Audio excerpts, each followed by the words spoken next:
Hello friends. आज हमारी biology की कौन सी क्लास है? आज हमारी बायोलॉजी की 5वीं क्लास है। ठीक है। इससे पहले हम 4 क्लास कर चुके हैं, उसमें हमने सेल टिश्यू वगैरह ख़त्म कर लिया और हार्मोन चैप्टर हमारा अभी जो टॉपिक है वो हार्मोन चला हुआ है, हार्मोन्स। ठीक है। उसमें पहले हम एनिमल हार्मोन कर चुके हैं, आज हम करते हैं प्लांट्स हार्मोन। क्या करते हैं आज हम? Plants hormone. ये हार्मोन्स का ही आगे पार्ट है, क्योंकि एनिमल हार्मोन हम कर चुके हैं, आज हम करते हैं प्लांट्स हार्मोन्स, प्लांट हार्मोन्स। ठीक है। प्लांट हार्मोन कितने तरह के होते हैं? प्लांट हार्मोन लगभग 7 तरह के होते हैं। कितने तरह के? 7 तरह के। एक एक करके अब इनको हम देखते हैं भी पहला कौन सा है, दूसरा कौन सा। सबसे पहला हार्मोन है प्लांट्स के अंदर ऑक्सिन। ऑक्सिन सबसे पहले इसका जो ऑक्सिन हार्मोन है, प्लांट हार्मोन सबसे पहला हार्मोन है। इसका काम क्या होता है? Growth hormone of plants, growth hormone of plant. यानी कि प्लांट की वृद्धि में जो सा हार्मोन सहायक होता है वो कौन सा होता है? ऑक्सिन से। यही एक ऐसा हार्मोन है जो प्लांट्स की पेड़, पत्तियां, टहनियाँ, उसकी जड़ को क्या करता है? विकसित करने में क्या करता है? मदद करता है। ठीक है। ये सब बातें हैं। यानी कि फ्रूट फ्लावर की ग्रोथ करना, उसके अंदर जो फल फ्रूट होता है, उसकी पत्तियाँ होती हैं, उसकी क्या करता है? ये एक्सेट्रा एक्सेट्रा कुछ भी होता है, उनकी क्या करना है? ये ग्रोथ करता है। फ्रूट फ्लावर की ग्रोथ करता है। ये सब हो गया। दूसरा कौन सा हार्मोन है? जिब्रेलिन। और ये पेपर में डायरेक्ट क्वेश्चन आता है, ऐसे ही आता है भी ग्रोथ हार्मोन कौन सा प्लांट्स में? ऑक्सिन। जिब्रेलिन का क्या काम होता है? जिब्रेलिन, जिब्रेलिन ये इसमें क्या होता है? जिब्रेलिन में इसकी स्लो ग्रोथ होती है। ये धीरे धीरे धीरे धीरे जैसे पेड़ का तना है वो धीरे धीरे मोटा होता है ना। ठीक है। इसमें क्या होता है? ये नहीं, सॉरी, स्लो ग्रोथ यानी कि जो पेड़ में है ना उसको ग्रोथ को है ना स्लो कर देता है। इसका मतलब ये है, स्लो ग्रोथ का मतलब ये नहीं है कि भाई ये धीरे धीरे उसको करेगा। इसका मतलब ये है कि पेड़ की ग्रोथ को ना ये क्या कर देगा? डिक्रीज, कम कर देगा। ठीक है। इसका मतलब ये है। यानी कि इसका मतलब ये क्या कहता है? पेड़ों को बोना रखने में हेल्प करेगा, यानी कि ड्वार्फ प्लांट की ग्रोथ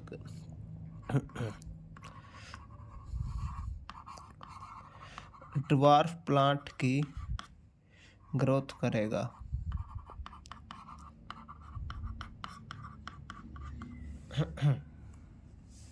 ठीक है।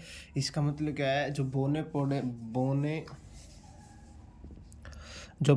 पेड़ पौधे होते हैं उनकी ग्रोथ के लिए कौन जिम्मेदार होगा? Gibberellin hormones. कौन जिम्मेदार होगा? Gibberellin hormones. और दूसरा, इसका एक थर्ड पार्ट और आगे लिखता हूँ मैं। इसका तीसरा काम क्या होता है? इसका तीसरा पार्ट क्या काम करता है? बीजों को सुप्त अवस्था, बीजों को सुप्त अवस्था से जगाने का काम कौन करता है? जिब्रेलिन। जिब्रेलिन क्या करता है? एक तो पेड़ों में स्लो ग्रोथ के लिए जिम्मेदार होता है।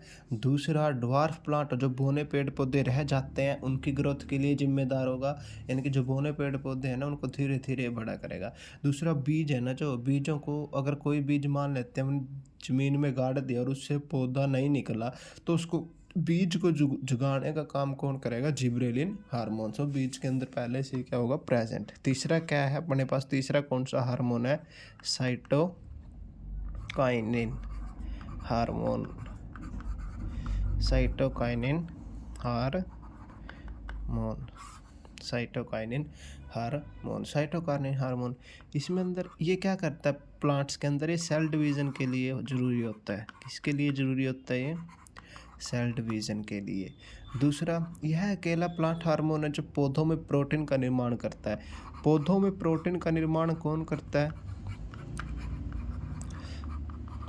Cytokinin hormone. पौधों में प्रोटीन का निर्माण करता है कौन? Cytokinin hormone.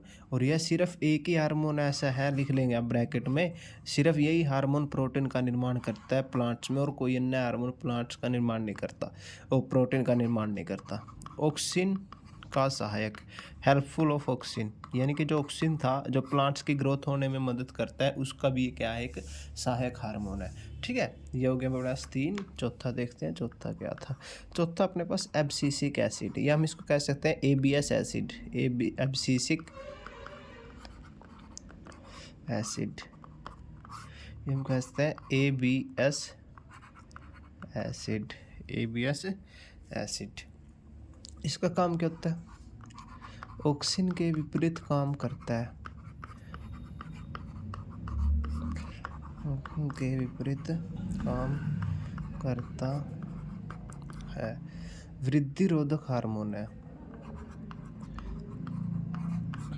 वृद्धि रोधक हार्मोन, और बीज को सुषुप्त अवस्था में रखने वाला हार्मोन, बीज को सुप्त अवस्था में रखने वाला हार्मोन,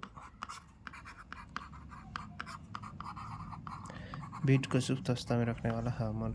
और इसका एक और काम करता है, सेपरेशन का कार्य है, यानी कि अलग करने का कार्य है, जैसे फूल, पत्ती एक्सेट्रा। जैसे पत्तियां कई बार ज़्यादा हो जाती हैं और पीली पड़ जाती हैं तो उनको अलग करने का काम किसका होता है, जैसे फल होते हैं, फल भी कई बार टूट के नीचे गिर जाते हैं तो एब्सिसिक एसिड करता है, पत्तियां अपने आप गिरती हैं तो एब्सिसिक एसिड ही करता है। इसका काम क्या होता है, देखो इसका काम एक तो ऑक्सीजन के विपरीत काम करता है। ऑक्सीजन जैसे प्लांट्स को ग्रोथ होने में मदद करता है, वैसे ही जो एब्सिसिक एरिया प्लांट को ग्रोथ होने में रोकता है, यानी कि इसको हम वृद्धि रोधक हार्मोन भी कहेंगे। और दूसरा जैसे जिब्रेलिन का काम क्या था, बीजों को सुप्त अवस्था से जगाने वाला हार्मोन, ये उसके भी विपरीत काम करेगा, यानी कि ये बीजों को सुप्त अवस्था में बनाए रखता है, यानी कि उसमें से पेड़ पौधा नहीं निकलने देता। अगर किसी भी बीज में एब्सिसिक एसिड की मात्रा ज़्यादा होगी तो उसमें से क्या होगा, कभी पेड़ बाहर नहीं आएगा। ठीक है, उसमें जिब्रेलिन की मात्रा भी होनी चाहिए। ठीक है, क्योंकि जिब्रेलिन ही बीज को सुप्त अवस्था में जगाने का काम करता है, सुप्त अवस्था से जगाने का काम करता है। ठीक है, ये था एब्सिसिक एसिड। 4 हो चुके हैं, 3 रहते हैं, देखते हैं अभी अगला 5। पाँचवा है एथिलाइन, ETHY, एथिलीन। ठीक है, एथिलीन। ठीक है, इसमें क्या होता है, प्लांट्स में गैस के रूप में पाया जाता है, इसके रूप में कौन सा हार्मोन प्लांट्स में गैस के रूप में पाया जाता है, एथिलीन हार्मोन। और फलों के कलर में चेंज किसके कारण आता है, एथिलीन के कारण। फलों के कलर में चेंज किसके कारण आता है, एथिलीन के कारण। फल के प्राकृतिक रूप से पकने के लिए काम करता है, फल के प्राकृतिक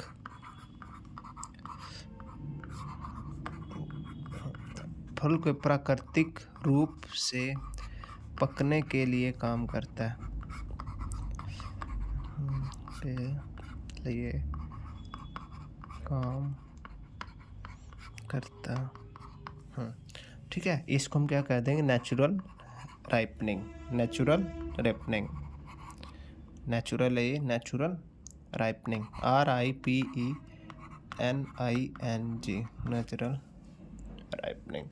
देखो इसका काम, प्लांट्स में गैस के रूप में कौन सा हार्मोन पाया जाता है, एथिलीन हार्मोन। फलों के कलर में कौन चेंज आता है, किसके कारण आता है, एथिलीन हार्मोन के कारण। फल के प्राकृतिक रूप से पकने के लिए कौन काम करता है, एथिलीन। ठीक है, और ये तो क्या होता है, नेचुरल राइपनिंग, यानी कि प्राकृतिक रूप से फल अपना पूरा टाइम लेगा, जितना उसको लेना है तब पकता है।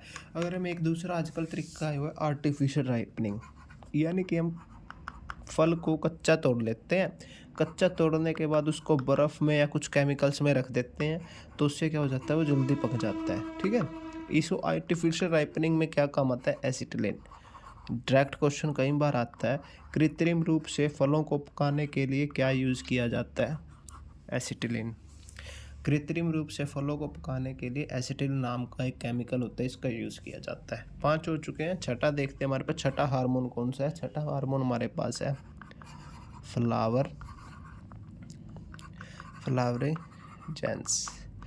फ्लावरेजेंस।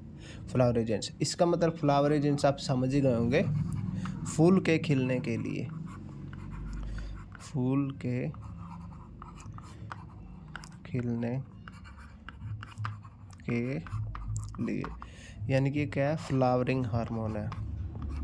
ये क्या है, फ्लावरिंग हार्मोन है। ठीक है, ये आज छठा इतना ही था। सातवां देखते हैं, सातवां कौन सा, अगले पेज पे ही देखते हैं। फ्लावरिंग हार्मोन है फूल के लिए, इसमें कुछ नहीं था ऐसा खास। सातवां और लास्ट प्लांट्स हार्मोन के अंदर। तो उसके बाद हमारा ये जो हार्मोन का टॉपिक है ये भी ख़त्म हो जाएगा। ट्रोमैटिन हार्मोन, ट्रोमैटिन इसमें क्या होता है, घायल सेल में प्रेजेंट रहेगा। ट्रोमैटिन हार्मोन है ना जो, ये क्या होएगा, घायल सेल्स में प्रेजेंट रहेगा। कौन, जो पेड़ हैं, कई बार पेड़ पे कट वगैरह लग जाता है तो वहाँ पर जो घायल सेल है उसमें कौन प्रेजेंट रहेगा, ट्रोमैटिन हार्मोन, क्योंकि उनको रिकवरी करेगा ना, ये जख्म भरेगा किसके, प्लांट्स के, क्योंकि ये प्लांट हार्मोन का टॉपिक है। ठीक है, तो ये था। तो इसके साथ ही हमारा जो हार्मोन टॉपिक है ये भी ख़त्म हो चुका है।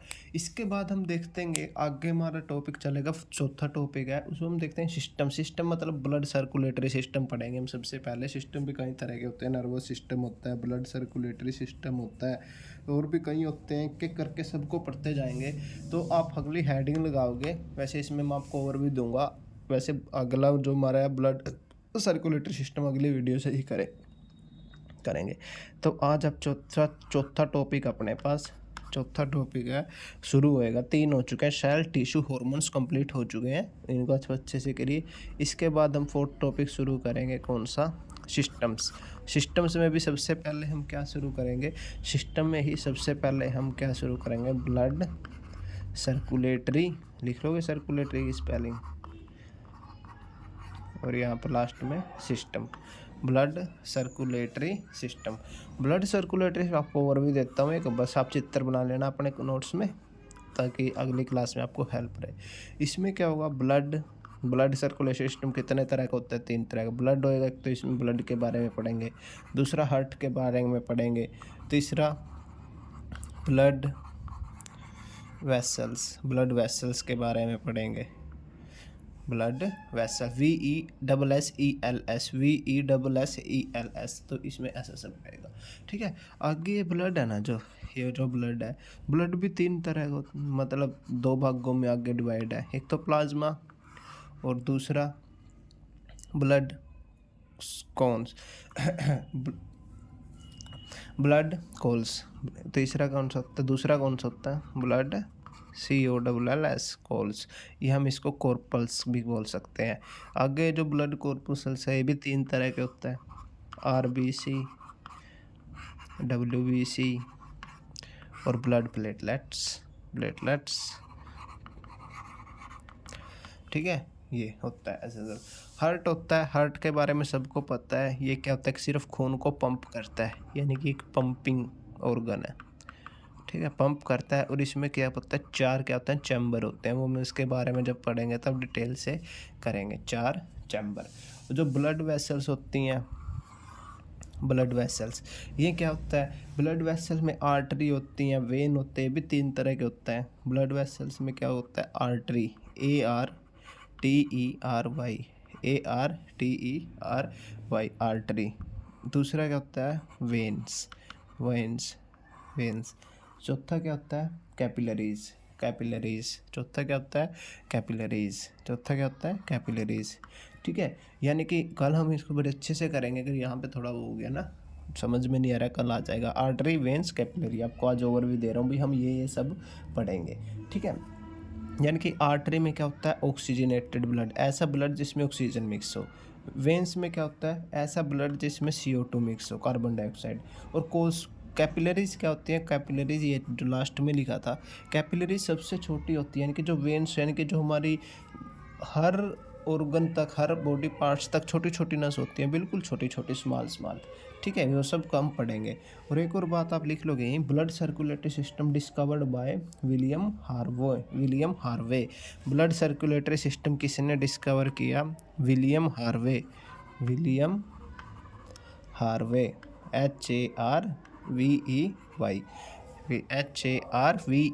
William Harvey. Blood circulatory system discovered by William Harvey. और इसने किसके अंदर डिस्कवर किया था? इन अर्थवॉर्म। किसके अंदर ब्लड सर्कुलेटरी सिस्टम की खोज की थी? अर्थवॉर्म के अंदर, इन अर्थवॉर्म। अर्थवॉर्म क्या होता है? केंचुआ।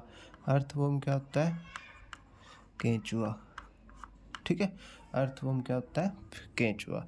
ठीक है, यानी कि blood circulatory system discovered by William Harvey. और विलियम हार्वे कहाँ पर होता है? ये विलियम हार्वे ने कहाँ पे डिस्कवर की? इन अर्थवॉर्म में, केंचुए के अंदर।